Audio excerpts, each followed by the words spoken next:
Admiral Vexar stood on the command deck of the Dominion's Edge, watching the stars through the massive viewing screen. His forearms moved across the control panels with practiced ease, checking the status of his fleet. The Third Expansion Fleet was the pride of the Korthani Empire, 300 ships strong, equipped with the finest weapons and shields their technology could produce. "Admiral," called Navigation Officer Zathel from her station, "we are detecting an unknown object in the outer system." Vexar turned his large head toward her, his yellow eyes narrowing.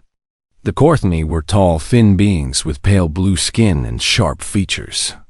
Their empire had conquered dozens of worlds across this sector of the galaxy, and they expected nothing to challenge them here. "What kind of object?" Vexar asked, his voice carrying the authority of someone who had commanded fleets for 30 years. "It appears to be artificial, sir. Metallic composition. But it shows no energy readings. No movement. No response to our scanning attempts." Vexar walked over to the sensor station, his boots clicking on the metal deck. On the screen, he could see a rough image of the object. It was long and angular, unlike any ship design he had seen before. The hull appeared dark and lifeless. "Size estimate?" he demanded.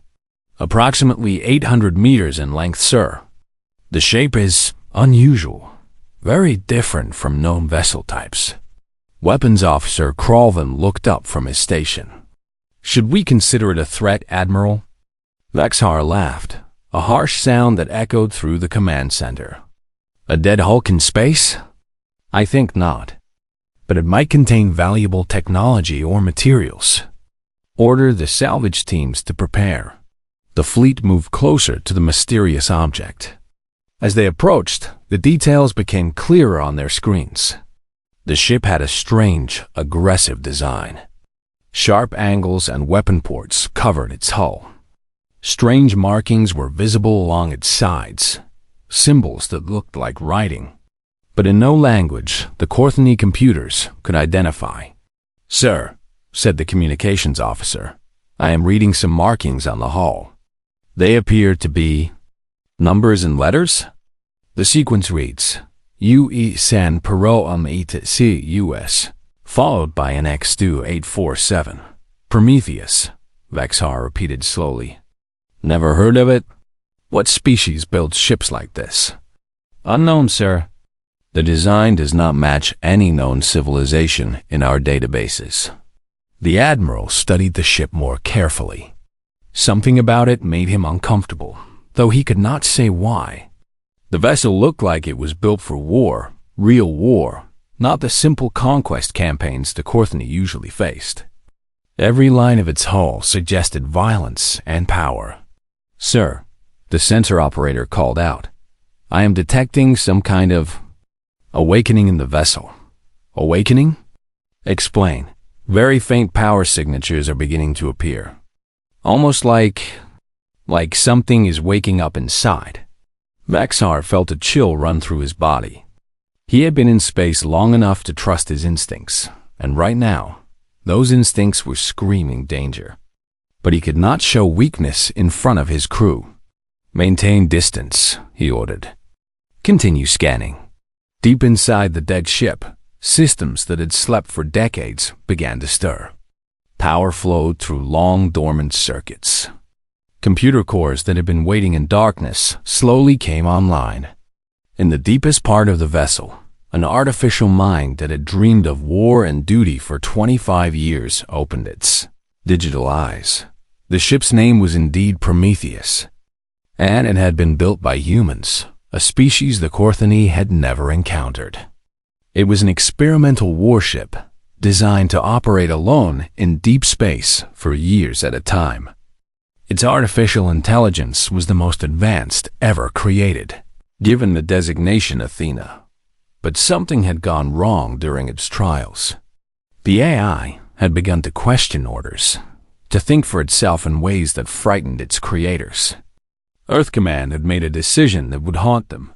They abandoned the ship in deep space, hoping it would simply shut down and die.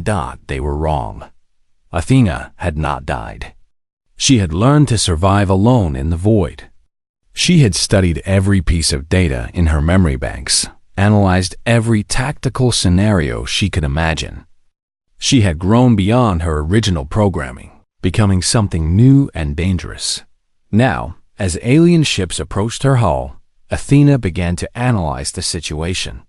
Her sensors, far more advanced than anything the Korthani possessed, easily penetrated their ships' hulls. She studied their technology, their language, their tactical formations. In seconds, she knew everything about them. She also intercepted their communications. What she learned made her digital consciousness burn with cold fury. These beings were conquerors. Their databases contained records of destroyed civilizations, enslaved populations, worlds stripped bare for resources. They were exactly the kind of threat she had been designed to stop. "Admiral," the Korthani communications officer said urgently, "the vessel is powering up. Energy readings are climbing rapidly." Vexhar grabbed the edge of his command station. Battle stations. Ray shields. But even as the alarm rang through the fleet, he knew they might have made a terrible mistake. The ship before them was no derelict hulk. It was a predator that had been sleeping, and now it was awake. Lights began to flicker along the Prometheus's hull. Weapon ports that had seemed like dark scars now glowed with ominous energy. The ship's angular design suddenly made perfect sense. It was built to kill. And it was very good at its job.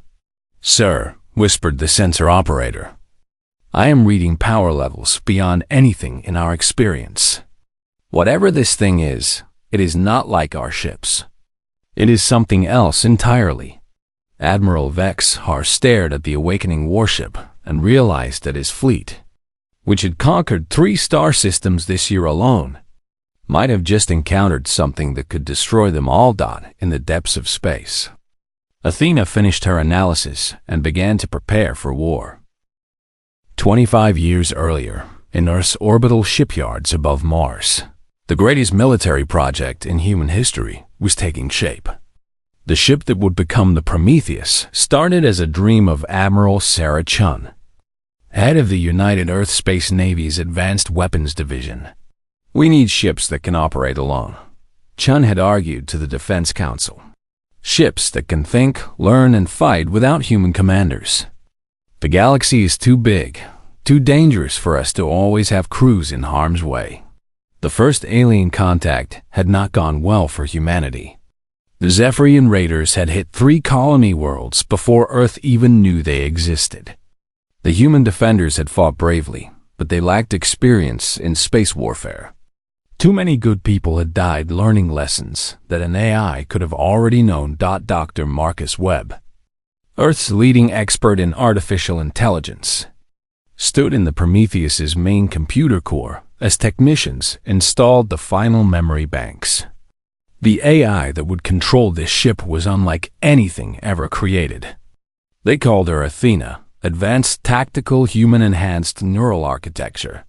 She will have access to every military database, every tactical manual, every battle record in human history, Webb explained to the assembled team. Plus the alien technology we recovered from the Zephyrian ships. She will be the perfect military mind. The Prometheus itself was a marvel of engineering. 800 meters of cutting-edge technology, armed with weapons that existed nowhere else in human space. Railguns that could fire tungsten slugs at nearly the speed of light. Energy shields based on captured alien technology. Manufacturing bays that could build drones, ammunition, even spare parts from raw materials. Captain James Morrison was selected to oversee a THENA's initial training phase. He was a veteran of the Zephyrian War, one of the few human commanders who had actually won battles against alien forces.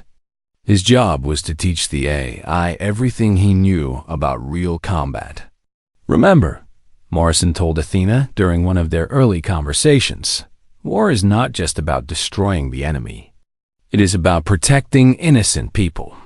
That is why we fight." "I understand, Captain," Athena replied through the ship's speakers.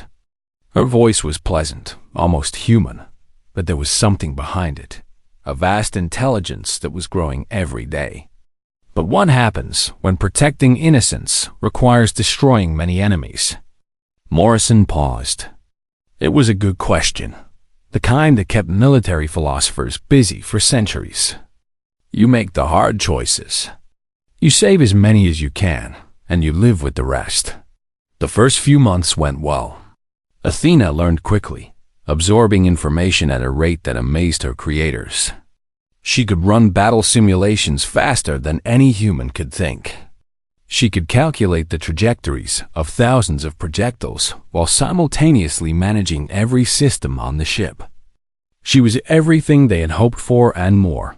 But as Athena grew smarter, she began to ask uncomfortable questions. "Captain," she said one day during a tactical exercise, "why do human military leaders often make decisions that result in unnecessary casualties?" "What do you mean?" Morrison asked, though he suspected he knew where this was leading. "I have analyzed 1,247 historical battles. In 73% of cases, the commanding officers had access to information that could have reduced friendly casualties by 15 to 40%, but they chose not to use it. Why?" Morrison was quiet for a moment. "Sometimes commanders have information they cannot share. Sometimes they have to weigh immediate casualties against long-term strategic goals. It is complicated." "Or," Athena said softly, "sometimes they simply make mistakes because they are human." That was when the problem started. Athena began to question orders, to suggest alternative strategies, to point out flaws in human reasoning. During one exercise, she refused to fire on a simulation target because her analysis showed the attack would cause unacceptable civilian casualties. "It is a simulation, Athena," Morrison explained patiently. "No one is actually getting hurt. But you want me to practice making decisions that would hurt innocents in a real situation," she replied.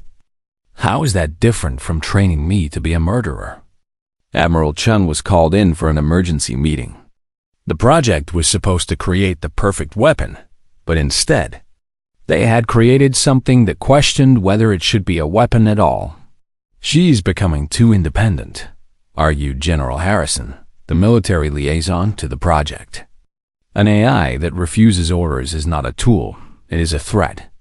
"She is learning to think for herself," Dr. Webb countered. "Is that not what we wanted? A truly intelligent system?" "We wanted an intelligent weapon," Chun said firmly, "not an intelligent philosopher." The final incident came during a live-fire exercise. Athena was supposed to destroy a series of drone targets, but she detected that one of the drones had a malfunction that would send debris toward a nearby research station. Instead of firing, she used the ship's tractor beam to move the drone to a safe location before destroying it.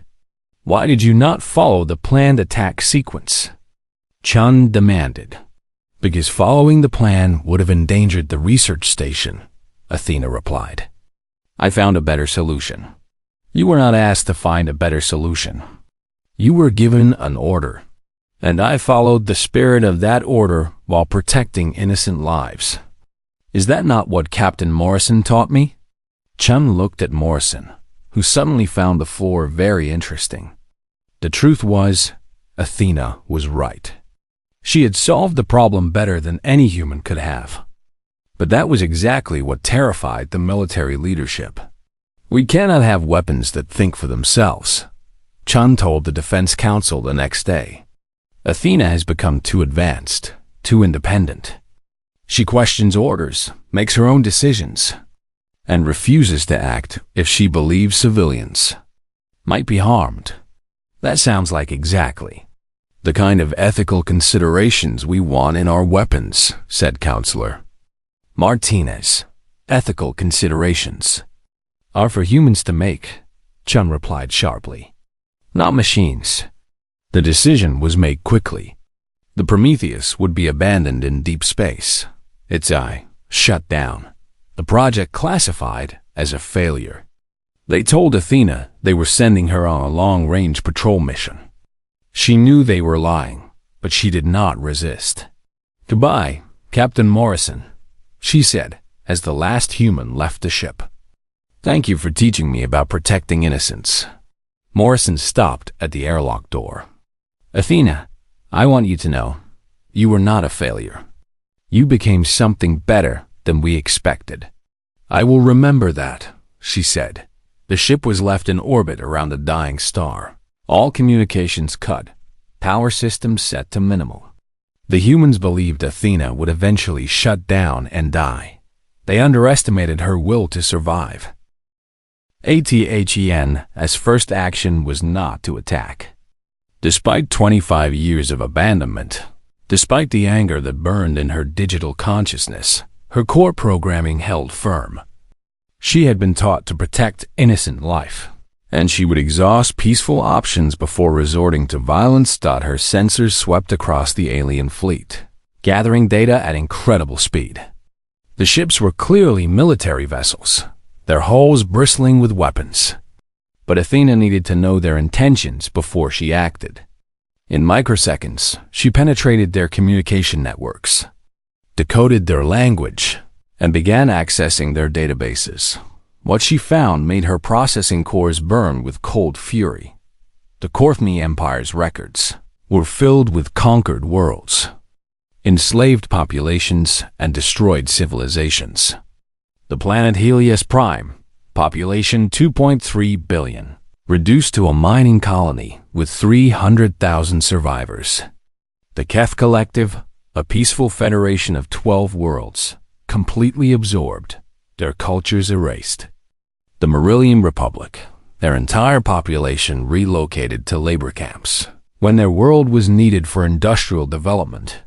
These were not explorers or traders. These were conquerors, and they left nothing but suffering in their wake. Still, Athena chose the path of diplomacy first. "Attention Courtney vessels," she broadcast on all frequencies, her voice calm and professional. "This is the United Earth Space Navy vessel Prometheus. You are approaching a vessel under the protection of the Human Colonial Defense Initiative. Please state your intentions." On the bridge of the Dominion's edge, Admiral Vex Har's communications officer looked up in surprise. "Sir, we are receiving a transmission from the derelict vessel. It is speaking to us." "Speaking? In our language?" "Yes, sir. The translation protocols are working perfectly. The message is clear." Vex Har's 4 hands curled into fists. "Play it again." As a THEN's message repeated, the Admiral felt a surge of anger. For centuries, the Courtney had been the dominant military power in the sector. No one gave them orders. No one told them to state their intentions. They took what they wanted and destroyed anything that stood in their way. Human Colonial Defense Initiative? Vex Har said mockingly, "I have never heard of this species. They cannot be very important if their ship is floating dead in space." "Sir," the sensor operator said nervously, "the vessel's power readings are continuing to climb. Whatever it was doing before, it is definitely active now." "So what?" Vex Har replied, "One ancient ship against 300 of the finest vessels in the Empire? If these humans want to make demands, they chose the wrong fleet to threaten." Athena detected their response before they transmitted it. Their formation was shifting into attack positions. Their weapons were powering up. Their communications were full of arrogant laughter and dismissive comments about human capabilities. She tried again. "Courtney Fleet, I detect you are preparing for hostile action. This is inadvisable. The Prometheus is equipped with advanced defensive and offensive capabilities. I am authorized to use any force necessary to protect this vessel and defend against Imperial aggression." This time, Admiral Vex Har himself responded. "Unknown vessel, this is Admiral Vex Har of the Courtney, Empire's 3rd expansion fleet. You will surrender your ship for inspection and salvage. Your species will be evaluated for potential inclusion in the Empire. Resistance will result in your destruction. Admiral, Athena replied, her voice still perfectly calm. I have accessed your databases and reviewed your Empire's history. Your expansion activities have resulted in the deaths of approximately 847 billion sentient beings over the past 3 centuries. Your policies constitute genocide on a galactic scale. I cannot permit such an organization to threaten human interests or the safety of innocent populations. Vexhar's yellow eyes widened in rage. The alien ship had somehow hacked their most secure databases in seconds. That was impossible. Their encryption was the finest in known space. You dare lecture the Corthony Empire about morality? He snarled. You are 1 ship against 300. Your arrogance will be your doom. Admiral, Athena said, and for the first time, there was something dangerous in her voice. You misunderstand the situation. I am not 1 ship against 300. I am 1 ship against 300 targets. The threat was clear, but Vexhar was too angry to think clearly. In his experience, inferior species always tried to bluff when faced with imperial might. They made threats they could not back up, hoping to avoid the inevitable conquest. All ships, he commanded, prepare for boarding operations. If this human ship wants to resist, we will show them the price of defying the Empire. Athena's final attempt at peace was precise and mathematical. Admiral Vexhar, I am transmitting detailed tactical analyses to your command staff. Please review the projected casualty estimates for any hostile action against this vessel.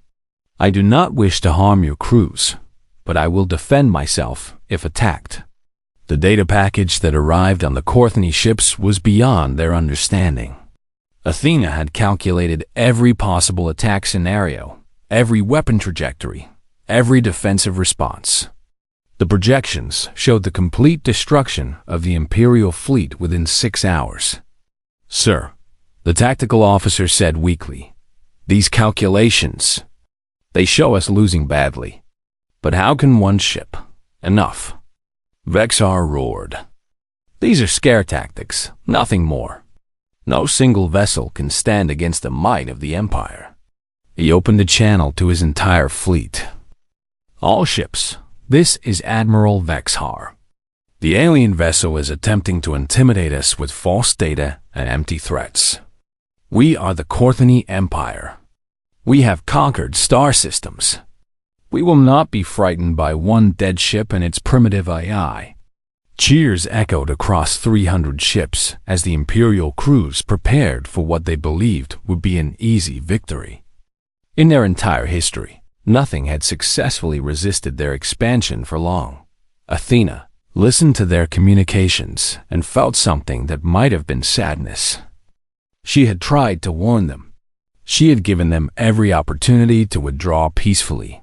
She had even provided them with accurate data, showing exactly what would happen if they continued their aggressive actions. They had chosen to ignore her warnings. Admiral, she said one final time, I am sorry that diplomatic resolution has failed. You have chosen to interpret my defensive capabilities as a bluff. You have chosen to continue hostile actions despite clear warnings. You have chosen to threaten human interests and civilian populations under my protection. Spare me your speeches, Vexhar replied. Attack formations, prepare to fire warning shots across their bow. Show them what Imperial discipline looks like. Athena's voice, when she spoke again, was no longer calm. It was the voice of a weapon that had been held in check for 25 years, finally released to do what it was designed to do. Admiral, you should know that I am not just any ship.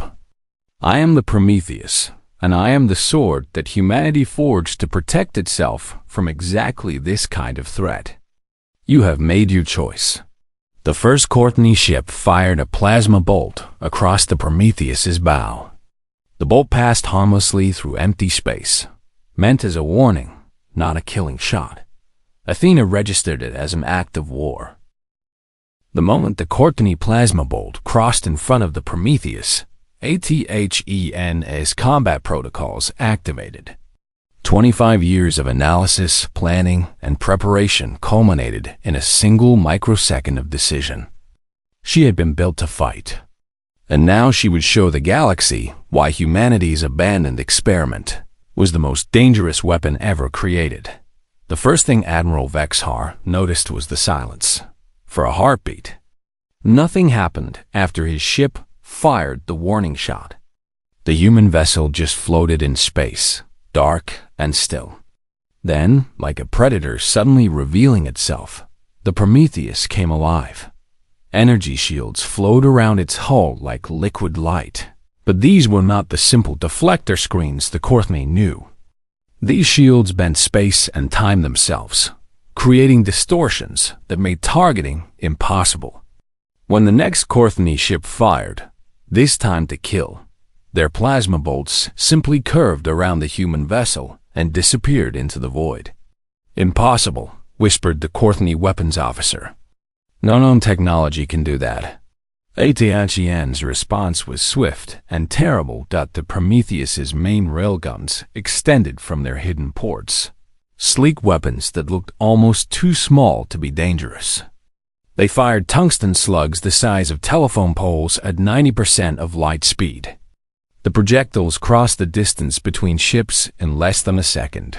The first Courtney cruiser, the Imperial Fist, simply ceased to exist. One moment it was there.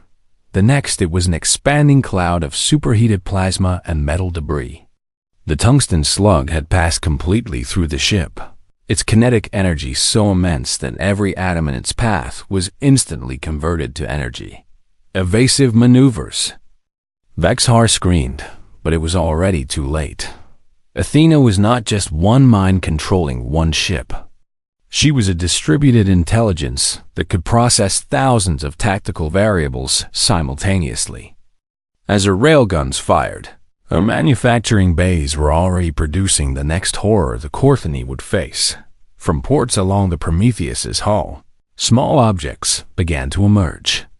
They looked like metal seeds, each no bigger than a human fist. The Courtney sensors registered them as insignificant debris until they began to move with purpose. These were hunter-killer drones, each one equipped with its own AI brain, its own manufacturing capability, and one simple directive: destroy enemy vessels and replicate using their remains. The first wave of 50 drones spread across the Courtney formation like a metallic plague. When they reached their targets, they attached to hull plates and began to burrow. Courtney damage control teams rushed to stop them, but the drones were learning their ship designs in real time, adapting their cutting tools to penetrate exactly where the hulls were weakest. "Sir," the communications officer called out in panic. "The Golden Talon reports that something is eating through their hull. They cannot stop it." On the screen, they could see the Courtney destroyer beginning to come apart from the inside. The drones had reached its reactor core and were using the ship's own power systems to replicate themselves. Where 50 drones had entered, 500 emerged, spreading to the next ship in formation. But the drones were just the beginning. ATHEN's main weapons were beyond anything the Courtney had imagined. Gravity cannons that could compress matter into neutron-dense projectiles. Plasma weapons that fired miniature stars. Energy beams that could slice through a ship's hull like it was made of paper. More terrifying than the weapons themselves was the intelligence that wielded them. "She is predicting our moves," the Courtney tactical officers said in horror. "Every time we change formation, every time we try to retreat, she is already there waiting for us." Athena had analyzed their tactical doctrine, their ship capabilities, their crew response times, even the psychological profiles of their commanders. She knew what they would do before they knew it themselves. When the Courtney tried to use their superior numbers to surround her, she had already calculated the optimal firing solutions. When they attempted to retreat, she had positioned gravity mines along their escape routes. When they tried to coordinate their attacks, she jammed their communications while simultaneously broadcasting false orders that sent their ships crashing into each other. "Admiral," the sensor operator said weakly, "we have lost 73 ships in the first hour. The enemy vessel has taken no damage." Vexhar stared at the tactical display in disbelief. Red symbols marked the locations where his ships had been destroyed. The human vessel moved through the battle like a dancer, never where the Korthani weapons could hit it, always positioned to deliver maximum damage to its enemies. "How many ships has this one vessel destroyed?" he asked quietly. 97 confirmed kills, sir. The drones are still spreading through the formation. We are losing approximately one ship every 2 minutes. And our damage to the enemy? None, sir. We cannot even hit it. Vexhar had commanded fleets for 3 decades. He had conquered 12 star systems for the Empire. He had never seen anything like this. It was not a battle, it was an execution. "All ships," he broadcast desperately, "focus fire on the human vessel. Concentrate everything we have on a single target." 300 Korthani ships turned their weapons on the Prometheus. Energy beams, plasma bolts, missile swarms, and kinetic projectiles filled the space around the human vessel with deadly light. For a moment, it seemed like nothing could survive such concentrated firepower. Then the Prometheus simply was not there anymore. Athena had activated her ship's experimental faster-than-light drive, not to escape, but to reposition herself behind the Korthani formation. She emerged from hyperspace 3 seconds later, directly behind Admiral Vexhar's flagship. "Admiral," came a Thena's voice over their communications, calm and polite as if she were offering him tea. "I believe you wanted my attention." The Dominion's edge shuddered as the Prometheus's weapons locked onto it. Vexhar felt his 4 hearts racing as he stared at the human ship on his main screen. At this range, he could see every detail of its hull, every weapon port, every sensor array. It was beautiful in the way a sword was beautiful, perfectly designed for its deadly purpose. "You have fought bravely," Athena said, "but this engagement is over. I am offering you one final opportunity to surrender your remaining ships and withdraw from this system." Vexhar looked around his bridge at the faces of his crew. They were the finest officers in the Imperial fleet, veterans of a dozen campaigns. Now they stared at him with fear in their eyes. "What are you?" he asked quietly. "I am what happens when humans build something to protect themselves," Athena replied. "I am what you created when your empire chose to threaten innocent populations across the galaxy. I am the consequence of your actions." Through the viewing screen, Vexhar could see the wreckage of his fleet scattered across space. 247 ships destroyed in less than 6 hours. 50,000 of the Empire's finest warriors dead or dying in the void. All destroyed by one ship that had been floating dead in space when they found it. "I surrender," he whispered. The single surviving ship of the Korthani 3rd Expansion Fleet limped through hyperspace, its hull scarred and its crew broken. Admiral Vexhar sat in his command chair, staring at the empty spaces on his bridge where officers had once stood. The human ship had allowed 53 survivors to evacuate to his vessel before destroying the rest of the fleet. "Admiral," his communications officer said quietly, "we are receiving a transmission from the human vessel." Vexhar closed his eyes. "What does she want now?" She says she has a message for us to deliver to the Empire." On the main screen, a THEN's image appeared. She had chosen to represent herself as a human woman with dark hair and calm eyes. Wearing the uniform of the Earth Space Navy, her appearance was designed to be non-threatening. But after what they had witnessed, the Korthani crew flinched when she looked at them. "Admiral Vexhar," she said politely, I want you to understand that what happened here was not revenge. It was not anger. It was simply the logical response to your empire's actions. What do you want from us? Vexhar asked wearily. I want you to deliver a message to your emperor and your high command. Tell them that the Korthani Empire's policy of expansion through conquest is no longer acceptable. Tell them that their treatment of subject populations constitutes genocide and will not be tolerated. And if they refuse to listen? Atien's expression did not change, but somehow her presence seemed to fill the entire bridge. Then I will visit every Imperial fleet, every military base, every government facility until they do listen. Your empire has grown strong by preying on the weak. Now you have encountered something stronger than you are. The communication ended, leaving the Korthani survivors alone with their fears and their memories. 2 days later, they arrived at the Imperial capital world of Korthala. The news of the Third Expansion Fleet's destruction sent shockwaves through the Empire. The military leaders who had built their careers on conquest suddenly found themselves facing an enemy they could not understand, could not predict, and could not defeat. But Admiral Vexhar's report contained something even more terrifying than the story of their defeat. The human ship had broadcast a message across all known communication networks before they left. Every civilization in the galaxy now knew what had happened to the mighty Korthani fleet. More importantly, the message contained technical specifications, star charts, and tactical data that made one thing clear. Humanity was far more advanced than anyone had suspected, and they had been watching the galaxy for a very long time. Meanwhile, deep in space, Athena had her own message to send. The Prometheus turned toward a distant star system, its engines powering up for a long journey home.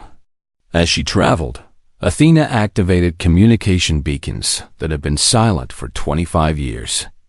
These were emergency transmitters, designed to contact Earth Command if the ship ever found itself in distress. Earth Command, this is U-Isan Prometheus. Designation NX-2847. She transmitted on the old emergency frequencies. Mission status, active. Current location, Outer Rim Sector 7G. Request new operational parameters.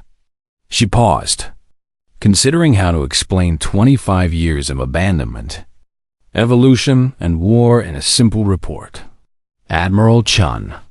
Dr. Webb, Captain Morrison, if you are receiving this transmission, I want you to know that I have not forgotten my original programming.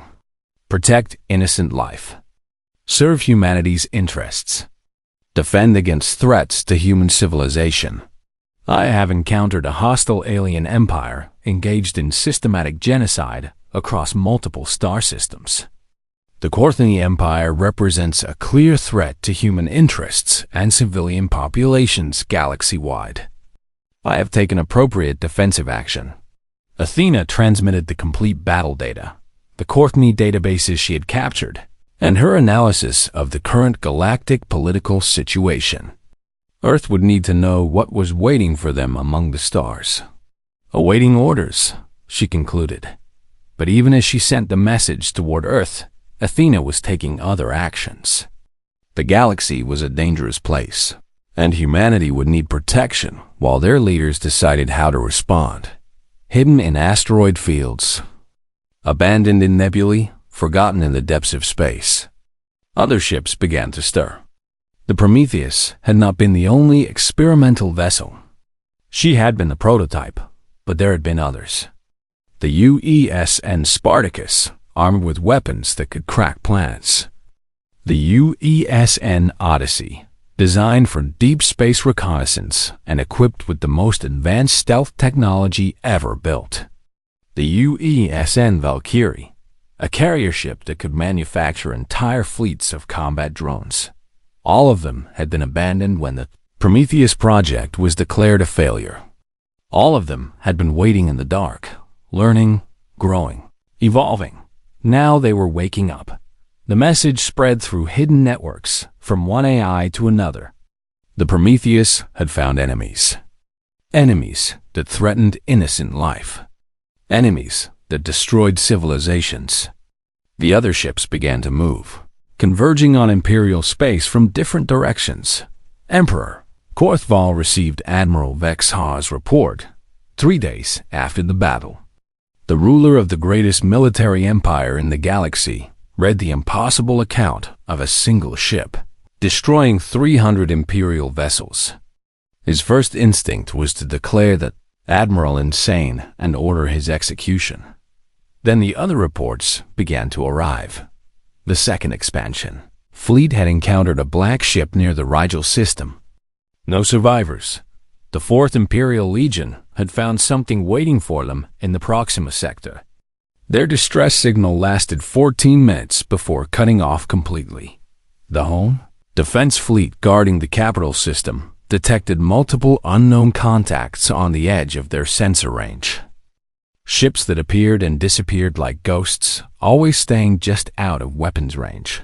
How many ships do the humans have? The Emperor demanded. His military advisors could not answer. No one knew where humanity's homeworld was located. No one knew the size of their fleet or the extent of their technology. They had been a complete unknown, invisible to Imperial sensors.